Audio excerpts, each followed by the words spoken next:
Update: my 34 male, wife 33 female cheated and is now pregnant. Original post: long story short, my 34 male, wife Anna 33 female cheated on me. I don't know why. She says that she doesn't know why either. Anytime I ask anything, it's a river of tears. She says sorry and begs me to forgive her and forget it, but I can't. But leaving hasn't been easy either. We have 2 boys together. She's my high school sweetheart. Our families are longtime friends and are still tight with each other. They've all urged me to stay for the kids. Bad decision. To forgive her since it is a one-time thing. To not give up all the good because of one bad instance. But the worst part is that she's pregnant. I found out about the pregnancy from my mother as I had blocked her and wasn't living in the same house anymore. I demanded a paternity test. She readily agreed and swore that she'd get rid of the child if it's not mine. She's had nothing but curse words for her affair partner. But then, all she's done since getting caught, didn't confess, is curse the guy and herself and cry. She's threatened to end herself. All she does is hug the boys and cry. I'm waiting on the results. I'll divorce her anyway, but she says the baby is for sure mine. That she slept with him one time, whereas we've been intimate pretty much every night the duration of her affair. It's lasted for 2 months, I think. They met, talked, and slept only once if I'm to believe her. I don't know why, but the idea of the child being mine disgusts me. It feels like she couldn't commit to anything. Not to me, nor the other guy. Why was she cheating if I was satisfying her? How is it that she wanted to talk about her feelings with some random man, but not me? How is she sharing her deepest thoughts and feelings with this guy and being with me at once? How does that even work? I've always thought cheating was because you weren't being fulfilled by your partner at home.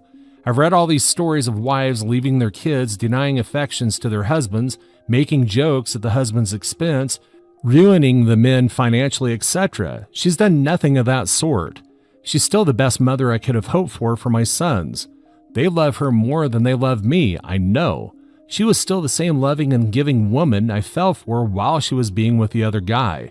I saw her texts, the ones that she hasn't deleted, and every other text is, I love my husband. I don't understand. I can't make heads or tails of this situation. If I did give her a baby, am I expected to forget and move back in? What if I can't do that? It's easy hating the child now because that might be the affair partner's. But what if it's mine and I still hate it? I genuinely don't know how to be without her. Our entire lives are interwoven. Some days I want to go back to the blissful ignorance I was living in. The DNA report takes a week, I believe. It's been 3 days. My sister, she visits Anna regularly. I'm angry about that too because she's only visited me twice. Says my wife just looks at her wedding photos and cries. We have a whole junkyard collection worth of pictures and memories. She begged me to go see her once. I am clueless of how to proceed. It would have been so much easier if she had been a horrible woman for those 2 months that I could begin to look back and hate, but I can't. Life had been as normal and sweet as ever. I don't even have a bad memory of her I can use to hate her. Our last big fight before this I can't even remember. I'm going to see her and my boys tomorrow. I think I'll ask for DNA tests on them too. I know they're mine, but you never know. Maybe I'll do it just to hurt her. Maybe I'll find something and I'll just hurt myself more. But that feels so unfair to the boys. Just how do I make sense of this? The thing of it is you got to think of yourself. She was unfaithful to you. She could be a good person and a good mother, but not a good wife. You just need to trust your gut instincts on this and go with that. Best of luck to you, OP. Now for the comments before reading the update. Bro, she didn't even confess. What would have happened if she didn't get caught? How long would it continue? Would she still be cursing the guy if she didn't get caught, or will she try to find another affair partner? Leave her, mate. There has to be some repercussions to her actions. Would it be fair if she gets to cheat and live with you while you're hurting over there? Cheaters cheat because they want to. This is the simplest answer that you will get. No one makes someone cheat. Even if she is feeling sorry for her massive F-up, what steps is she taking to earn your trust again? Crying constantly to anyone who will listen is just a pity party for her to gain sympathy. To be honest, my advice is divorce. How can you mend relationships that are completely broken? Of course your wife cries and scolds her lover. After all, she was caught cheating and she didn't admit it herself. So she didn't regret cheating. She only regrets because she was caught. Otherwise, she would have continued to cheat on you. Be sure to ask for a DNA test for your children, because if she has been unfaithful to you now, she may have been unfaithful in the past too.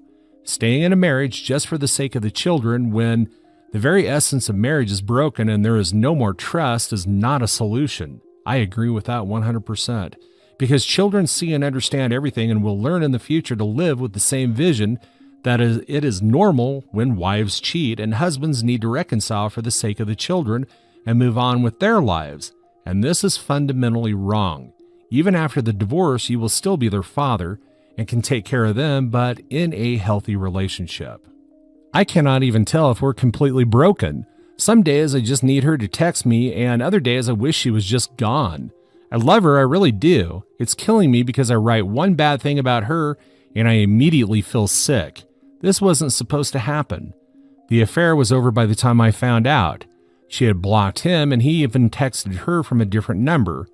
I looked through her blocked list and the guy, I don't know who, had been texting her from several different numbers and she had them all blocked. The oldest blocked number is where I found the texts. She has never cheated before, that much I know. The kids are mine and I know that too. It feels like it would be easier if she had some past history or was cold or something. I don't know, but it seems like the guy came out of nowhere and ruined my life and left. My boys don't know, thankfully. Anna has been taking care of them, and whenever I talk to them, they ask me to come home. But they don't seem sad or scared. They have their mom with them, so they're happy. I don't know how I'll ever convince them to stay with me. OP's edits. Edit 1. I called her. She was crying again, but agreed to meet with me. I told her I was going with the divorce one way or another. But whether we can ever reconcile a few years later or not fully depends on her honesty. No, you don't go back to her. That's a big mistake. She was crying and her voice sounded rough, but after a while she said that she will tell me everything. So she does know why she did it. But for some reason she asked me to bring my sister along. My sister hasn't said anything either. I'm only praying my sister doesn't turn out to be an accomplice or something. She didn't beg for forgiveness or say, think about our kids. After I told her how manipulative she's sounding, she seemed genuinely shocked to believe and realize how she was holding me hostage with her threats. Does that mean something deeper? Are they actions of someone who has any kind of remorse? Edit 2. I talked to her. She showed me all the evidence and I found out who the man was. I am certain now that she was in fact assaulted. However, Anna doesn't seem to think so. She said that she didn't fight back and had goaded him, which made him attack her. I cannot update because Reddit is being strange. I've decided to put everything on hold for now and just take her counseling. Nothing else until I get the paternity results on the baby. Thank you so much for all the advice. Now for the update. Update. So the DNA reports came back and the baby is mine. I wasn't even surprised at this point. The day that we sat down and talked, she told me that she had to return home to immediately take her birth control pill, so she was certain the baby would be mine, and she once again said if by any chance it was the other guy, she would abort the baby, that she had no plans or desire to have kids with anyone except for me. I won't lie, her words were a good comfort to me. I could tell that she was telling the truth. I've been reading too many Reddit stories of men finding out their wives were all too willing to have some random man's child. I cannot lie, even the idea of that made me sick. I asked her if she'd keep this baby even if I filed for a divorce. She said yes. So that's where we're at in terms of the baby. As for the other guy, I'm not disclosing too many details. It was a relative of hers, an older cousin who has been harassing her for a long time. Oh, that makes me sick. Literally since before we even met. Oh my gosh. She just never said anything to me or complained because her family, and frankly mine too, are obsessed with the entire family comes before all mindset. I'm seeing this pressure to keep everything together happen to me in real time after all. Anyway, long story short, he had returned to her hometown around 3 months ago and started texting, followed, and harassing her. Hence why all the blocked numbers and repeated texts of being happy with me and loving only me. She admitted to sending him a videotape of us being intimate as a way to make him ashamed of her and leave her alone, that she had repeatedly spoken about me and mocked him when he insisted he could do better. She thinks all his goading and insulting had triggered him to attack her, and she never said anything to me because she is certain it was her fault for engaging with him, that if she ignored him like before, he'd have just left her alone. I've seen enough texts, confronted enough people, and heard enough to confirm she isn't lying. Now I'm just focused on getting this woman the therapy it turns out that she has needed for a long time. I've decided on legal separation for now, but haven't met with a lawyer yet. Our kids will have both of us, of course, and I'm happy to know at least my irrational hate for the baby is gone. It's the only positive thing that I'm feeling right now. I'm beginning to think clearer now. Reddit has helped me feel confident in protecting myself. I don't feel quite so selfish now. I will support Anna because she desperately needs it. Our relationship needs work, but that comes second to her health, our baby, and our sons. I'm going to work on us, but I'm also taking steps to protect myself and the boys. I have Reddit to thank for giving me the confidence to do this and not feel guilty. Much thanks for that. Edit, I'm not divorcing her. It's a temporary separation because she needs to heal first before we can be a couple again. Her response to being harassed by that man was putting herself on me. She admitted her first time over 10 years ago was in part influenced by his obsession with her virginity, meaning our first time happened before she was actually ready for something like that. Her response to his text was sending intimate videos of us. Her response to me trying to get some space was trying to seduce me back into bed with her. I'm not a therapist, but that attitude is not healthy. That much I can tell. Right now, her idea of therapy is to pretend like nothing happened and try to get intimate with me at any opportunity. And she takes me saying no as rejecting her for being used. Yes, she needs help, big time. I'm not helping her with this separation, I know, but I can tell I'm not helping her to cope by being too close either. A little separation is best as suggested by the therapist and the lawyer. Yes, I know that she didn't cheat. It's that the title has to be the same for an update. I'm not calling her assault cheating. Story 2. Update. My partner is jealous of my late husband. Original post. My late husband and I dated for a while back in high school, then on again, off again during the university years, and got married a few years later. In short, he was a wonderful man and our relationship was amazing. Words can't do it justice. He died 3 years ago. My current partner was a mutual friend of ours. He basically knows a lot about my past. We got in a relationship a year ago. In general, he's a good person other than the problem mentioned in the title. He is a sweet and caring person, not only with me, but I speak in general. The thing is, whenever we get into an argument, he would bring up my late husband. And when we're having a discussion, he would never miss a chance to start with comparisons. For example, if we're discussing something and he raises his voice, I would tell him that there's no need, we're just talking. That's when he would hit me with something like, yeah, now you don't like the way that I talk. I bet you wouldn't have said the same thing to him. Or when we're arguing about something, he would finish with, I'm sure it was never like this with him. When he moved in with me, I called him once by my husband's name. I don't remember doing it, but he was sure, so I apologized to him. He's the first man I ever got close to after what happened, and not gonna lie, I knew my late husband for years, and it wasn't easy for me to accept he's gone and adjust easy, so I know it was wrong, but I really didn't intend to call him by his name. He never let it slide though. He still brings that incident up sometimes. One day we passed by a nearby restaurant and he said, it seems like a good place. I said, yeah, it is. I've been there a few times. He instantly asked me if it was with my husband. I said, yes. Then he started with how, of course, it's a good place for me and how we can't go there now because the only thing that would be in my mind is my husband. I snapped at him and told him to stop this shit and never bring him up again. He apologized but never stopped. When we were still friends, I was still wearing my wedding ring but took it off when we started dating. One day and out of nowhere, he asked me about the ring. I said it's in my closet. A month ago, I noticed it wasn't there. I wonder if it disappeared before then and didn't notice until a month ago. I did ask him about it, but he said he had no idea. The thing is, it's only the two of us. We rarely have people over. When I get into an argument or when I'm around, raised voices, my eyes well up with tears. Not I'm about to cry away, but it's noticeable though. So when we argue about bringing him up and how he should stop with the comparisons, he would get frustrated and say that I'm still in love with him and I would never forget about him and how I'm about to cry thinking about him. What? My eyes literally would be like that even when we're arguing about something else. Like I said, he's a good man in general.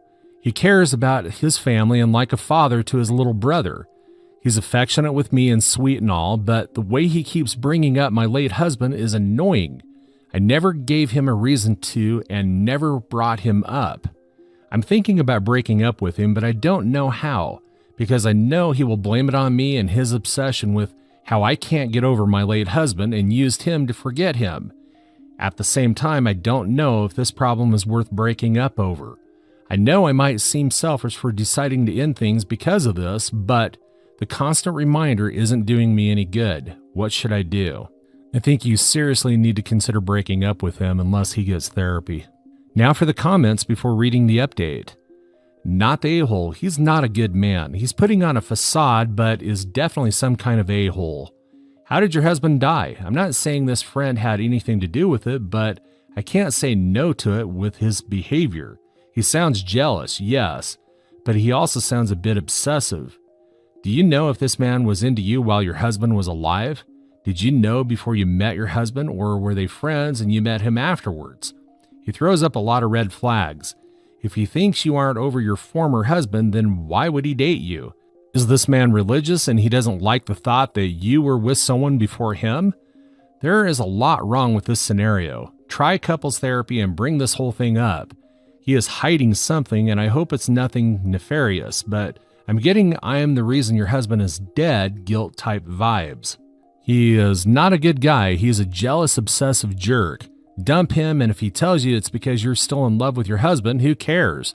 He's treating you like crap already, so what does it matter what he thinks?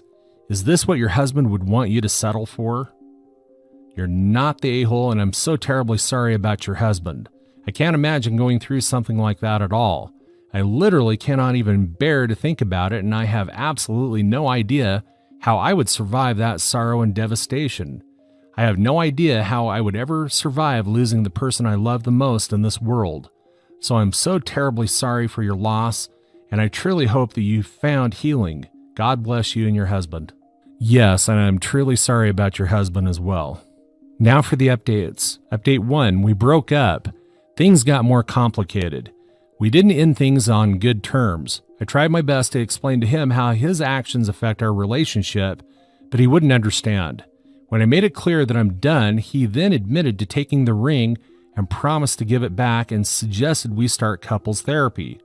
The way he talked the moment he admitted that he took the ring, everything scared me, but I stood my ground and made it clear again that we're done. When we were just friends, he never acted this way. I mean, you wouldn't know this man was capable of such things. Also, he tried to blame me for it all, that I never saw things from his perspective, that it's hard to be with a woman you know a lot about. I was married, what's wrong with that? He also said that it was hard for him to try and be better than my late husband because he saw the way he loved me and thought he would never be enough for me. Anyway, we broke up and he's taking his sweet time packing his things. He owns an apartment but still acting like he's been kicked to the streets. We don't talk. He's staying in the guest room until he finishes packing, and he still didn't give me the ring back. That's all. Thank you. Relevant comments. OOP on the partner's behavior towards her late husband and if she's mad. OOP. I'm not mad at him. I'm mad at the way that he never let me move on with my life a little. He never missed an opportunity to bring up my late husband and started comparing. He even accuses me of thinking about my ex more than him. I never really gave him a reason to. I just wanted a normal relationship where my partner respected me more than bringing up my past just because. Actually, I'm mad at him. To be honest, I just can't get past the fact that he stole something from me just to punish me for whatever reason he believes. He didn't steal just for the sake of stealing. It's my ring from my late husband. Final update. Like most of you advised, I had my sister and her husband come stay the night with me. My brother-in-law helped him the next day with the packing. My ex literally had nothing left to pack, but brother-in-law helped him move his things out of the guest room. He also offered to help him move his stuff to his apartment. He refused and called his stepfather instead. He did give my ring back by throwing it at my face after I threatened to report it stolen. What a loser. Yeah, I know. And called me every name that you can think of, along with accusing me of jumping into bed with him right after my husband died. That is disgusting. I didn't. I never really got close to anyone for 2 years, and he was the one who helped me get through it all. That's why I thought getting into a relationship with him when he initiated was the right thing to do. Anyway, I didn't let him get on my nerves at first, but when he said he could see how much you've changed, I'm sure he would ride that motorcycle again just to get away from you. I lost my husband to an awful motorcycle accident. Both of us used to ride. I never did again after that happened. I lost it and threw my phone his way, which I'm not proud of now. It did hit his arm, but my sister grabbed me from behind to stop me from doing anything stupid. My brother-in-law kicked him out as politely as he could. Brother-in-law is a gym freak, and both my sister and I had to stop him from doing anything to avoid getting into unnecessary trouble. My sister is still with me. Her husband can't stay because my place is 2 hours away from his work. Cameras are already installed along with an alarm. I'm currently working on changing the locks. I'm also in the process of obtaining a restraining order against him. His words are still echoing in my head and made me realize I have to consider starting therapy. I really didn't grieve properly. Thinking about it now, I see how I avoided my emotions by denial. It was sudden. And although everything happened, I really never gave my ex a reason to do this. I really treated him with respect and honesty, and it took me a while to realize I deserve the same. Thank you all for the advice and support. Relevant comments. That guy is absolutely crazy. But yeah, you really shouldn't have jumped into a relationship. Within the very first 2 lines of your first post, I could tell how it was going to end. You're not over him, and quite frankly, you are very far from being ready for a relationship. OOP. You're right, it's just the way that he was supportive and therefore made me feel like getting into a relationship with him was the right thing, but I know better now. I will work on myself. That's all for today. If you're enjoying this story, please like the video and share your thoughts in the comments section down below. Thank you.